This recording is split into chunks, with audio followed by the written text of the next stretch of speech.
zaman kuno, jauh sebelum lahirnya peradaban modern, terbentanglah daratan luas tanpa batas di utara dunia lama. Padang rumput yang seolah tak berujung itu menjadi rumah bagi sebuah bangsa yang hidup bebas, kuat, dan sulit ditaklukkan. Mereka bukan pembangun kota, bukan penyembah istana batu. Mereka adalah bangsa berkuda, penjelajah alam liar, dan mereka dikenal oleh dunia sebagai bangsa Scythia. Semua bermula dari sebuah nama yang hidup dalam kitab-kitab suci dan kisah-kisah kuno, Yafet, salah satu putra dari Nabi Nuh. Setelah air bah besar surut dan bahtera Nuh berlabuh di atas gunung yang tinggi, keturunan Nuh pun menyebar ke seluruh penjuru bumi. Yafet berjalan bersama anak-anaknya menuju wilayah utara. Salah satu dari anak Yafet yang bernama Magog disebut dalam banyak kitab sebagai leluhur bangsa-bangsa besar dari utara. Dari keturunan Magog inilah, menurut banyak tradisi keagamaan dan catatan sejarah, lahir bangsa-bangsa yang kemudian berkembang menjadi bangsa Scythia. Mereka menyebar di wilayah yang kini meliputi Ukraina, Rusia Selatan, hingga wilayah Asia Tengah.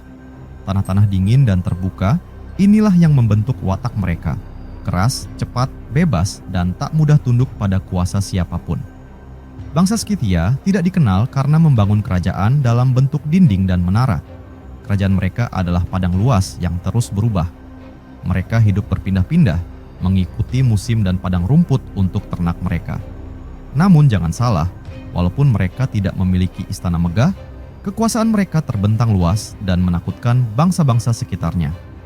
Dengan kemampuan menunggang kuda yang luar biasa dan keahlian memanah dari atas pelana, bangsa Scythia menjadi kekuatan militer yang sangat ditakuti. Bahkan bangsa Yunani yang besar, yang biasanya memandang bangsa lain sebagai barbar, menaruh rasa hormat dan kekaguman kepada mereka. Pada suatu masa di abad ke-6 sebelum Masehi, bangsa Scythia menarik perhatian salah satu kekuatan terbesar dunia kala itu, yaitu Kekaisaran Persia. Raja Persia, Darius yang Agung, mencoba menaklukkan mereka. Ia membawa pasukannya melintasi sungai dan gunung, memasuki wilayah bangsa Scythia dengan keyakinan bahwa ia bisa menguasai mereka seperti ia menaklukkan bangsa-bangsa lain. Namun, Darius salah besar. Bangsa Scythia tidak melawan dengan cara biasa. Mereka memancing pasukan Persia semakin jauh ke pedalaman, memotong jalur suplai, dan membuat pasukan lawan kelelahan tanpa pernah bertempur dalam perang besar. Akhirnya, Darius terpaksa mundur. Dalam sejarah Persia, itu adalah salah satu kegagalan terbesar yang pernah mereka alami. Bangsa Scythia terus hidup berabad-abad lamanya, hingga akhirnya mereka mulai memudar, digantikan oleh bangsa Sarmatia dan bangsa-bangsa barbar lainnya yang bermigrasi dari Asia. Namun nama mereka tidak pernah benar-benar hilang. Mereka tetap hidup dalam cerita, dalam artefak emas yang terkubur dalam tanah, dan dalam tulisan-tulisan kuno. Bahkan dalam ajaran agama, nama mereka tetap disebut. Dalam Al-Quran, ketika Allah menceritakan kisah Zulkarnain yang membangun tembok besar untuk membendung kaum perusak bernama Ya'juj dan Ma'juj, banyak penafsir mengaitkan kaum tersebut dengan keturunan Magog, leluhur bangsa Scythia. Begitulah kisah tentang bangsa Scythia, anak-anak dari padang rumput, cucu dari para nabi, dan leluhur dari bangsa-bangsa utara. Mereka mungkin tidak meninggalkan kota megah, tetapi mereka meninggalkan warisan tentang kebebasan, keberanian, dan kekuatan yang tidak bisa dibeli oleh emas atau kekuasaan. Kerajaan Scythia adalah wilayah besar yang dihuni oleh bangsa Scythia, Scythians, suku bangsa nomaden yang dikenal dalam sejarah kuno. Mereka terutama tinggal di wilayah Eurasia, mencakup sebagian besar stepa dari Ukraina modern, Rusia Selatan, hingga Asia Tengah. Dalam konteks sejarah dan tradisi keagamaan, Scythia sering dihubungkan dengan keturunan Magog, putra dari Yafit, salah satu anak dari Nabi Nuh. Referensi ini banyak ditemukan dalam sumber-sumber Yahudi, Kristen, dan Islam. Tokoh dan peristiwa terkait. 1. Magog dan Yafet. Pada masa ketika dunia masih muda, saat daratan masih sunyi dari hiruk-pikuk manusia, dan langit belum menyaksikan bangunan tinggi atau kerajaan megah, ada satu peristiwa besar yang mengubah arah sejarah umat manusia. Banjir besar yang menenggelamkan bumi. Dari peristiwa agung itu, hanya satu keluarga yang selamat, keluarga Nabi Nuh. Setelah air surut dan bahtera berlabuh di atas gunung Judi, 3 putra Nabi Nuh turun dari kapal bersama istri dan anak-anak mereka untuk memulai peradaban manusia dari awal. Dari ketiga putra Nabi Nuh, Salah satunya bernama Yafet. Yafet adalah sosok yang tenang namun teguh, seorang pemimpin keluarga yang kelak menurunkan bangsa-bangsa besar di wilayah utara bumi.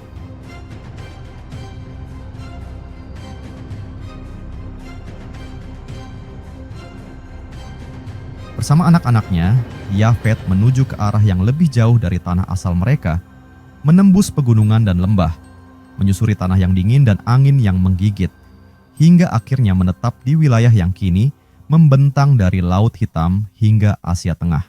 Di antara anak-anak Yafet, terdapat seorang putra yang akan dikenang sepanjang sejarah bernama Magog. Ia dikenal sebagai sosok pemberani, kuat dan teguh seperti tanah keras yang ia pijak. Ketika Yafet dan anak-anaknya menyebar ke berbagai penjuru utara, Magog membawa keturunannya ke wilayah yang liar, di mana gunung bertemu stepa dan langit bertemu padang rumput yang luas. Keturunan Magog tumbuh dalam kerasnya alam. Mereka tidak mengenal kenyamanan istana, tetapi terbiasa hidup dari alam, menggembala, berburu, dan berpindah-pindah mengikuti musim. Alam yang liar membentuk karakter mereka, keras, kuat, dan bebas. Keturunan Magog ini, menurut berbagai tradisi kuno dan catatan sejarah, dikenal dunia dengan nama bangsa Skythia. Bangsa Skythia tumbuh menjadi kaum nomaden yang menakjubkan. Mereka tidak tinggal di kota, melainkan di tenda-tenda kulit yang mudah dipindahkan. Mereka tidak berjalan kaki, melainkan berlari bersama kuda. Mereka tidak mengangkat pedang dalam parade, melainkan dalam perburuan dan perang. Mereka bukan bangsa penakut, melainkan bangsa yang bahkan Kaisar Persia pun takluk secara diam-diam. Mereka diwarisi semangat petualangan dari Yafet dan kekuatan jiwa dari Magog.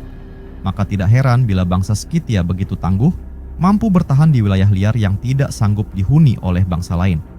Ketika Kekaisaran Persia menyerang, bangsa Skythia tidak bersembunyi, mereka tidak pula melawan dalam satu pertempuran besar. Mereka menarik pasukan musuh jauh ke dalam stepa, memaksa mereka tersesat dan kehabisan kekuatan. Inilah taktik perang yang lahir dari pemahaman terhadap alam yang telah menjadi bagian dari darah keturunan Magog. Bukan hanya dalam catatan sejarawan seperti Herodotus, nama Magog juga disebut dalam kitab-kitab suci. Dalam tradisi Islam, Magog diyakini sebagai salah satu leluhur dari kaum Ya'juj dan Ma'juj, makhluk atau bangsa perusak yang akan muncul di akhir zaman. Kisah ini juga dikenal dalam tradisi Yahudi dan Kristen. Letak geografis bangsa-bangsa Ya'juj dan Ma'juj digambarkan berada di wilayah utara, dan banyak yang percaya bahwa keturunan Magog, termasuk bangsa Skythia, merupakan gambaran awal dari kaum tersebut. Meski bangsa Skythia akhirnya menghilang di telan zaman, digantikan oleh bangsa-bangsa baru yang datang dari timur dan barat, warisan mereka tetap hidup. Artefak emas, lukisan-lukisan kuno, dan kisah-kisah dalam sejarah membuktikan bahwa mereka pernah ada. Bangsa yang berasal dari darah Magog, anak Yafet, cucu Nabi Nuh. Mereka bukan hanya bagian dari sejarah manusia, tetapi juga bagian dari kisah besar umat manusia, dari kitab suci hingga naskah sejarah.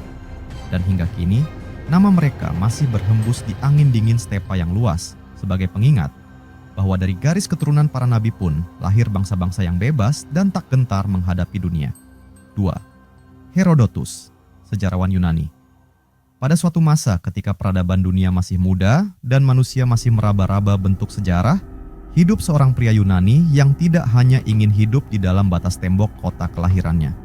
Ia adalah Herodotus, anak dari Halikarnassos, seorang yang lahir dengan rasa ingin tahu yang jauh lebih luas daripada batas negaranya.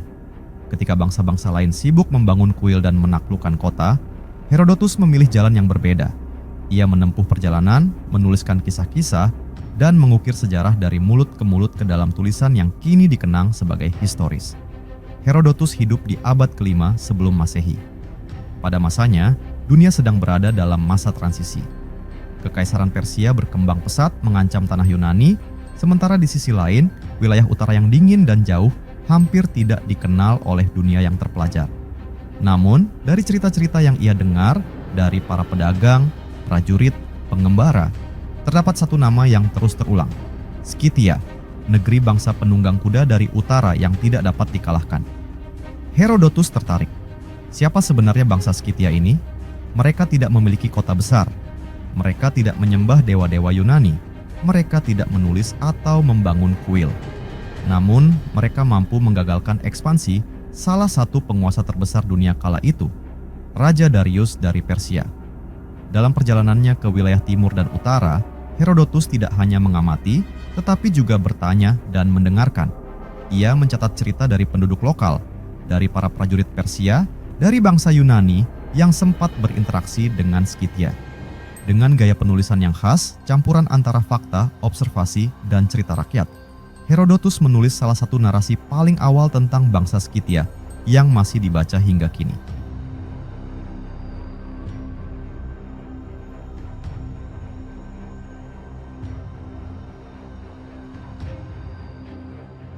Menurut Herodotus, bangsa Skythia hidup di wilayah stepa yang luas, dari tepi Laut Hitam hingga dataran tinggi Asia Tengah.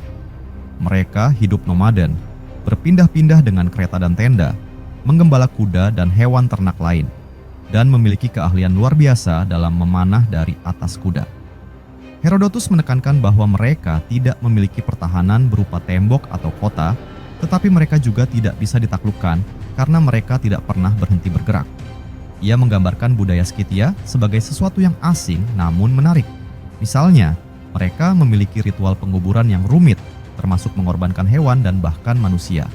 Mereka dikenal menyimpan kepala musuh mereka sebagai trofi perang. Bagi bangsa Yunani yang hidup dalam kerangka hukum dan filosofi, cara hidup Skythia tampak brutal. Namun Herodotus menulisnya tanpa mengejek.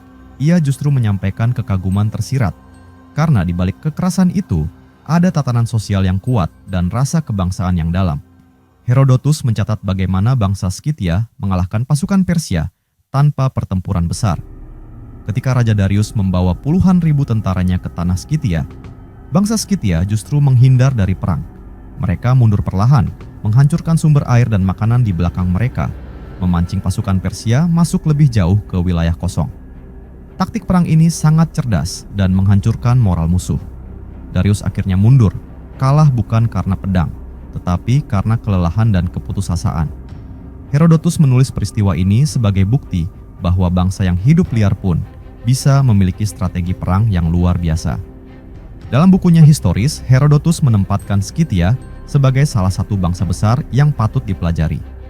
Ia memberikan ruang cukup panjang untuk membahas adat istiadat mereka, sistem sosial mereka, bahkan kepercayaan spiritual mereka. Ia menulis tentang bagaimana bangsa Skythia mempersembahkan korban kepada dewa perang mereka, dan bagaimana mereka menjunjung tinggi keberanian dan kekuatan dalam budaya mereka. Herodotus juga menulis tentang silsilah mereka. Meski ia tidak secara eksplisit menyebut nama Magog atau Yafet seperti dalam tradisi kitab suci, ia menggambarkan Skythia sebagai bangsa tua dari utara, yang oleh banyak ahli di masa kini dikaitkan dengan keturunan Magog, anak dari Yafet, putra Nabi Nuh. Pandangan ini kemudian berkembang dalam tafsir Yahudi, Kristen, dan Islam yang menganggap bangsa-bangsa barbar dari utara, termasuk Skythia, sebagai bagian dari keturunan Magog, dan dalam beberapa tafsir keagamaan juga dikaitkan dengan Ya'juj dan Ma'juj. Karya Herodotus bukan hanya menyajikan kisah peperangan atau daftar raja. Ia menciptakan jendela ke masa lalu, memperkenalkan kepada dunia tentang bangsa yang tidak menulis sejarah mereka sendiri. Melalui pena Herodotus, dunia mengenal bangsa Skythia, bukan sebagai legenda, tetapi sebagai kenyataan sejarah. Ia membuka pemahaman bahwa peradaban tidak selalu harus terlihat dari bangunan megah atau sistem hukum tertulis.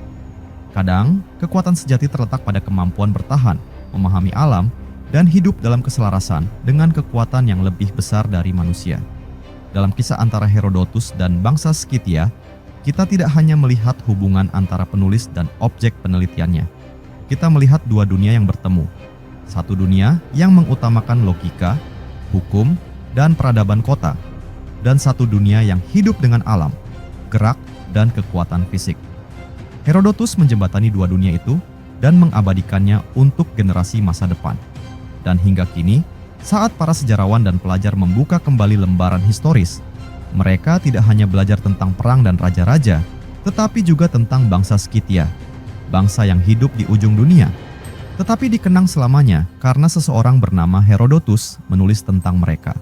3. Perang Skythia dengan Kekaisaran Persia. Di masa ketika kekuasaan Persia merambat luas laksana ombak yang melahap pantai, Saat para raja duduk di singgasana emas dengan mahkota bertata permata dan pasukan mereka menjalar dari barat ke timur, berdirilah satu sosok yang ambisius dan perkasa. Raja Darius, penguasa agung dari Kekaisaran Persia. Ia tidak puas dengan takluknya Mesir, Babilonia, dan negeri-negeri di sekitar Efrat dan Tigris. Mata Darius tertuju ke utara, tanah yang asing, liar, dan belum pernah dikuasai.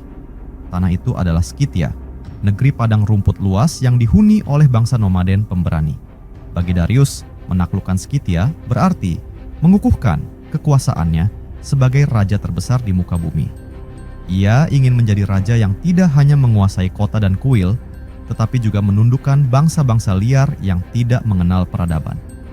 Maka disiapkanlah pasukan besar yang terdiri dari berbagai bangsa taklukan, orang Persia, Media, Elam, Babilonia, dan bahkan tentara bayaran dari Asia Kecil.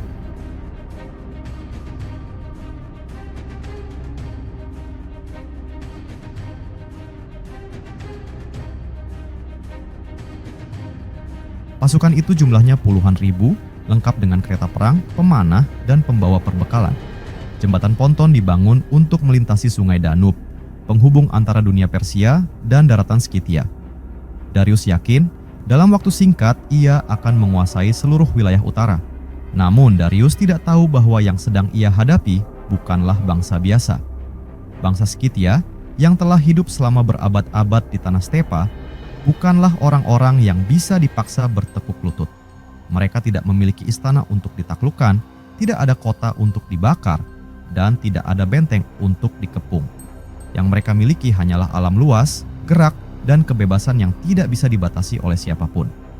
Ketika Darius dan pasukannya memasuki tanah Skythia, mereka tidak menemukan perlawanan di medan terbuka. Tidak ada barisan tentara musuh. Tidak ada benteng yang harus dihancurkan. Hanya padang rumput luas yang sepi dan mencekam. Namun, di balik sunyi itu, bangsa Skythia telah menyusun siasat. Pemimpin Skythia saat itu, seorang raja yang bijak dan berpengalaman dalam perang, memutuskan untuk tidak melawan secara langsung. Ia memahami bahwa jika bangsanya bertempur terbuka, mereka bisa kalah oleh jumlah dan persenjataan Persia. Maka ia memilih jalan yang lain, jalan alam dan kelicinan. Bangsa Skythia mundur perlahan, menarik pasukan Persia semakin jauh ke dalam wilayah mereka. Sepanjang jalan, mereka menghancurkan sumur, membakar ladang, dan menyembunyikan sumber makanan. Pasukan Darius dibuat kebingungan. Mereka terus bergerak tanpa tujuan jelas, mengikuti jejak bangsa Skythia yang terus menghilang di cakrawala. Darius, yang awalnya percaya diri, mulai gelisah. Ia mengirim utusan kepada Raja Skythia dan menantangnya untuk bertempur langsung. Namun, sang Raja Skythia membalas dengan pesan yang penuh ejekan. Kami bukanlah bangsa yang memiliki kota atau tanah untuk dipertahankan. Jika engkau ingin bertarung, carilah kami di langit dan padang, karena disitulah kami tinggal. Hari-hari berlalu dan pasukan Persia semakin letih. Mereka kehabisan makanan, terjebak dalam cuaca buruk, dan moral pasukan mulai runtuh. Sementara itu, bangsa Skythia tetap bergerak cepat dengan kuda-kuda mereka, menghancurkan konvoi perbekalan Persia dan mengganggu pasukan kecil yang tertinggal. Darius menyadari bahwa ia tidak sedang berperang dalam artian biasa. Ini adalah perang ketahanan. Bangsa Skythia tidak sedang mencoba menang. Mereka hanya ingin membuat Persia kalah karena kelelahan, dan strategi itu berhasil. Akhirnya, setelah berminggu-minggu tersesat dalam stepa, Darius memerintahkan pasukannya untuk mundur. Ia meninggalkan banyak prajuritnya yang gugur karena lapar, sakit, dan serangan mendadak. Ia kembali ke Persia tanpa membawa kemenangan. Ia tidak berhasil menaklukkan satu kota pun karena memang tidak ada kota untuk ditaklukkan. Bangsa Skythia memenangkan perang bukan karena kekuatan senjata, tetapi karena kecerdikan, kesabaran, dan pemahaman terhadap tanah mereka sendiri. Mereka mengajarkan kepada dunia bahwa perlawanan tidak selalu harus dalam bentuk benturan senjata. Kadang, kemenangan datang dari ketahanan, dari penguasaan medan, dan dari tekad untuk tidak tunduk. Herodotus, sang penulis sejarah dari Yunani, mencatat kisah ini dengan penuh kekaguman. Ia menjadikan perang antara Skythia dan Persia sebagai salah satu contoh terbesar tentang bagaimana bangsa kecil dan barbar bisa menggagalkan ambisi kekaisaran terbesar dunia. Dalam historisnya, Herodotus menulis dengan detail bagaimana bangsa Skythia menjadi simbol perlawanan terhadap imperialisme. Perang ini bukan sekadar catatan sejarah. Ia menjadi lambang perbedaan dua dunia. Dunia kerajaan megah yang ingin menguasai segalanya, dan dunia kebebasan yang memilih hidup bersama alam. Sampai hari ini, kisah perang Skythia melawan kekaisaran Persia terus dikenang sebagai salah satu peristiwa luar biasa dalam sejarah dunia kuno. Sebuah pertempuran di mana tak satupun pertempuran besar terjadi, namun hasilnya mengubah peta kekuasaan. Dan bangsa Skythia, anak-anak dari Magog, keturunan Yafet, tetap berdiri teguh dalam legenda sebagai bangsa yang tidak bisa dibelenggu oleh kekaisaran manapun. Keempat, kaitan dengan Ya'juj dan Ma'juj. Pada zaman yang begitu jauh dari masa kini, ketika manusia masih hidup berdampingan dengan legenda dan gunung-gunung belum diberi nama oleh peta, terdapat kisah yang hidup dan diwariskan dari satu generasi ke generasi lainnya. Kisah ini tidak hanya hidup dalam hati umat manusia, tetapi juga tertulis dalam kitab-kitab suci, dituturkan oleh para nabi, dan dijadikan peringatan bagi umat akhir zaman. Itu adalah kisah tentang Ya'juj dan Ma'juj, dua kaum perusak yang keberadaannya diselimuti misteri, namun jejaknya terasa nyata dalam sejarah dan kepercayaan. Sementara itu, jauh dari dunia yang dibangun oleh kota dan istana, ada sebuah bangsa yang hidup di dataran luas utara.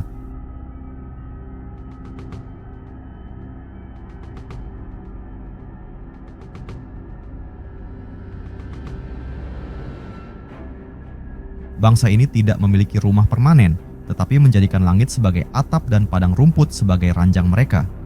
Mereka dikenal dengan nama bangsa Skythia, penunggang kuda yang tangguh, yang muncul dalam sejarah dunia sebagai bangsa yang tak dapat ditaklukkan. Mereka bukan sekadar bangsa barbar, melainkan simbol kekuatan yang lahir dari kebebasan dan alam. Namun, apa hubungan antara Ya'juj dan Ma'juj yang disebut dalam Al-Quran dan bangsa Skythia yang hidup dalam catatan sejarah Herodotus? Kisah ini, meski berasal dari dua dunia berbeda, agama dan sejarah, memiliki benang merah yang mengikat keduanya dalam satu narasi besar tentang asal-usul, keturunan, dan pertarungan antara kehancuran dan kebijaksanaan. Segalanya bermula dari seorang nabi agung yang menyelamatkan umat manusia dari banjir besar, Nabi Nuh. Setelah air bah surut, beliau bersama 3 putranya, Sam, Ham, dan Yafet, menjadi asal mula seluruh umat manusia. Dari Sam lahirlah bangsa-bangsa Semitik, dari Ham bangsa Afrika dan pesisir, dan dari Yafet lahirlah bangsa-bangsa di utara dan timur. Salah satu anak Yafet yang tercatat dalam banyak tradisi adalah Magog. Dari Magog, menurut penafsiran para ulama dan sejarawan terdahulu, muncul keturunan yang menghuni wilayah utara, di antara gunung-gunung dan lembah-lembah terjal. Mereka dikenal sebagai bangsa-bangsa yang kuat, tak mudah dikendalikan, dan hidup dalam kelompok yang besar dan bergerak cepat. Bangsa Skythia yang menghuni wilayah padang stepa dari Ukraina hingga Kazakhstan diyakini oleh banyak peneliti dan sejarawan Islam sebagai bagian dari keturunan Magog. Dalam tradisi tafsir Islam dan Kristen, keturunan Magog inilah yang dihubungkan dengan Ya'juj dan Ma'juj, dua kelompok manusia yang dikenal akan kehancuran yang mereka bawa serta kemunculannya yang menjadi pertanda akhir zaman. Al-Quran menceritakan sosok seorang raja agung dan saleh bernama Zulkarnain. Ia melakukan perjalanan ke arah timur dan barat, dan dalam salah satu perjalanannya, ia sampai di sebuah negeri di antara 2 gunung. Di sana, penduduknya memohon bantuan karena mereka diserang oleh 2 kaum kejam yang tidak mengenal belas kasih, Ya'juj dan Ma'juj. Maka Zulkarnain pun membangun sebuah tembok raksasa dari besi dan tembaga untuk membendung mereka hingga waktu yang telah ditentukan oleh Allah. Tembok itu berdiri kokoh dan hingga kini letaknya masih menjadi misteri yang memicu spekulasi di kalangan ulama, sejarawan, dan penjelajah. Sebagian ahli tafsir dan sejarawan Muslim dari abad pertengahan hingga modern mengaitkan wilayah antara 2 gunung itu dengan daerah Kaukasus atau Asia Tengah, tanah yang juga menjadi rumah bagi bangsa Skythia. Dalam pandangan ini, Ya'juj dan Ma'juj bukanlah makhluk aneh atau makhluk gaib, melainkan bangsa manusia yang kuat dan brutal, berasal dari garis keturunan Magog, seperti halnya bangsa Skythia. Jika menilik sifat-sifat yang dijelaskan dalam berbagai tafsir tentang Ya'juj dan Ma'juj, kita menemukan kemiripan dengan bangsa Skythia. 1. Mereka hidup nomaden, tanpa kota atau peradaban yang menetap. 2. Mereka dikenal sebagai penyerbu yang tidak mengenal belas kasih terhadap musuh. Ketiga, mereka menyerang dalam jumlah besar dan sangat cepat karena keahlian berkuda. 4. Mereka menyebar dari wilayah utara dan menyerang wilayah selatan. Skythia, sebagaimana dicatat oleh Herodotus, memiliki semua ciri ini. Mereka bukan hanya pejuang yang tangguh, tetapi juga dikenal sebagai bangsa yang sulit dikendalikan, hidup bebas, dan berpotensi menjadi kekuatan perusak jika digerakkan dengan niat jahat. Tentu saja, tidak semua ulama sepakat bahwa Ya'juj dan Ma'juj adalah bangsa Skythia secara langsung. Namun, banyak dari mereka, terutama ulama tafsir klasik seperti Al-Tha'labi dan Ibnu Katsir, mencatat bahwa mereka berasal dari arah utara, dari keturunan Yafet dan Magog. Dalam hal ini, bangsa Skythia menjadi simbol nyata dari konsep Ya'juj dan Ma'juj, bangsa besar dari utara yang suatu saat akan keluar dari tembok pembatas dan menyebar kerusakan di bumi. Ya'juj dan Ma'juj dalam tafsir yang lebih spiritual dan simbolik juga bisa dipahami sebagai perwujudan kekuatan yang mengancam tatanan dunia dari luar peradaban. Bangsa Skythia, dengan kehebatannya dalam perang, kecepatan serangannya, dan ketidakpeduliannya terhadap hukum bangsa lain, menjadi wujud nyata dari ketakutan terhadap dunia luar, ketakutan akan kekacauan yang datang dari luar tembok peradaban. Dalam hadits Nabi Muhammad disebutkan bahwa Ya'juj dan Ma'juj akan keluar di akhir zaman, dan tidak ada yang mampu melawan mereka kecuali Allah sendiri. Mereka akan turun dari setiap tempat tinggi dan menyebar ke seluruh bumi. Jika bangsa Skythia adalah cerminan sejarah dari karakter Ya'juj dan Ma'juj, maka kisah mereka menjadi peringatan bahwa kekuatan manusia tanpa kendali dapat menjadi bencana besar.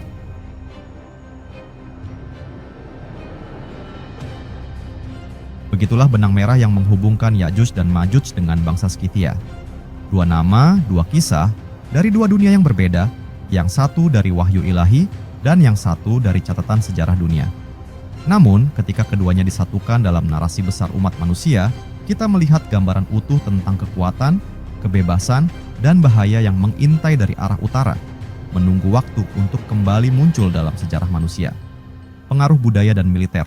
Di hamparan luas padang stepa Eurasia, di antara bisikan angin yang menggulung dari timur ke barat, hidup satu bangsa yang tak membangun kota besar, tak mengukir patung dewa, dan tak meninggalkan menara batu untuk dikenang. Namun nama mereka tetap bergema karena bangsa Skythia yang tinggal di antara Laut Hitam dan Pegunungan Altai, meninggalkan warisan tak tertulis, namun mengakar kuat dalam sejarah dunia, budaya dan kekuatan militer yang luar biasa. Bangsa Skythia hidup sebagai penunggang kuda nomaden, berpindah dari satu padang ke padang lain. Mereka tidak memiliki batas wilayah yang tetap, karena dunia mereka tidak dibatasi oleh tembok dan jalan batu.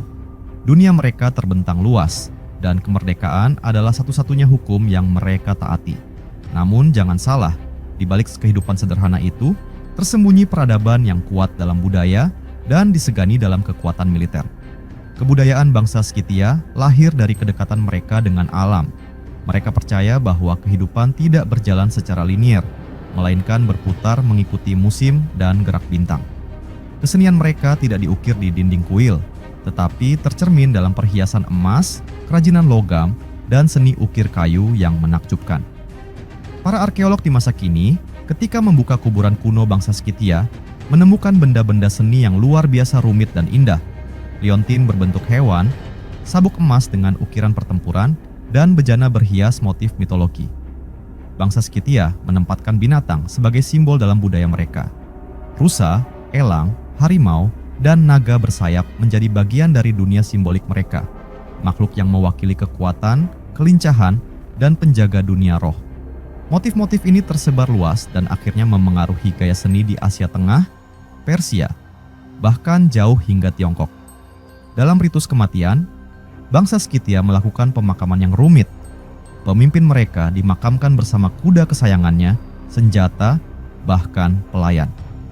Kuburan besar yang disebut kurgan masih berdiri di dataran stepa sebagai saksi bisu tentang betapa pentingnya keyakinan akan kehidupan setelah mati dalam kebudayaan mereka. Pakaian bangsa Skythia dirancang bukan untuk estetika semata, melainkan untuk bertahan hidup dan bertempur.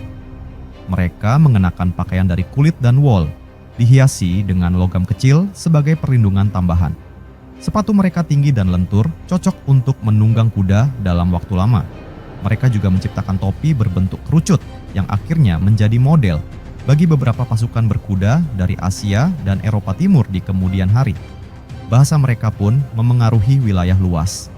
Meskipun tidak meninggalkan tulisan formal, jejak bahasa Skythia diyakini memengaruhi rumpun bahasa Iran Timur dan memunculkan berbagai istilah militer dan sosial yang kemudian digunakan oleh bangsa-bangsa setelah mereka. Namun dari semua yang dimiliki oleh bangsa Skythia, kekuatan terbesar mereka adalah militer. Mereka bukan pasukan dalam formasi baris berbaris seperti Legion Romawi. Mereka bukan pasukan dengan baju zirah tebal seperti kesatria Eropa. Bangsa Skythia adalah pasukan gerilya padang rumput dengan mobilitas tinggi dan teknik pertempuran yang membuat musuh-musuh besar takluk tanpa perlawanan berarti. Mereka adalah pemanah berkuda paling ditakuti di dunia kuno. Dari atas kuda yang berlari, mereka bisa membidik musuh dengan akurasi luar biasa. Mereka menciptakan busur komposit dibuat dari lapisan kayu, tanduk, dan sinew yang menghasilkan kekuatan dan jangkauan luar biasa. Busur ini kemudian ditiru oleh bangsa Hun, Mongol, dan bangsa penakluk lainnya di kemudian hari. Taktik perang mereka bukan untuk bertahan atau mengepung, tetapi untuk menyerang cepat dan pergi sebelum lawan tahu dari mana datangnya. Mereka membentuk lingkaran kuda, menyerang dari segala arah, dan menciptakan kekacauan dalam barisan musuh.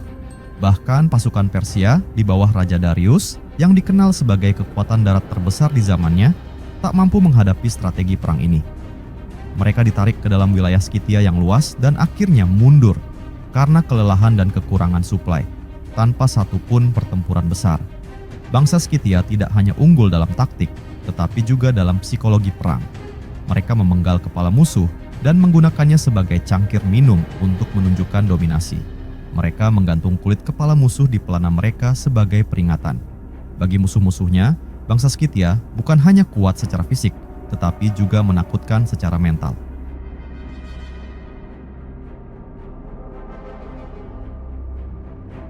Walaupun akhirnya bangsa Skythia melebur dengan bangsa-bangsa baru seperti Sarmatia, Hun, dan bangsa Turki, pengaruh budaya dan militer mereka tetap hidup.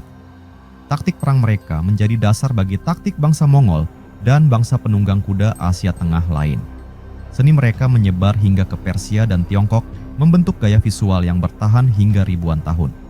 Bahkan dalam literatur Yunani dan Romawi, bangsa Skythia selalu disebut dengan rasa hormat dan kagum, sebagai bangsa yang tidak dapat ditaklukkan.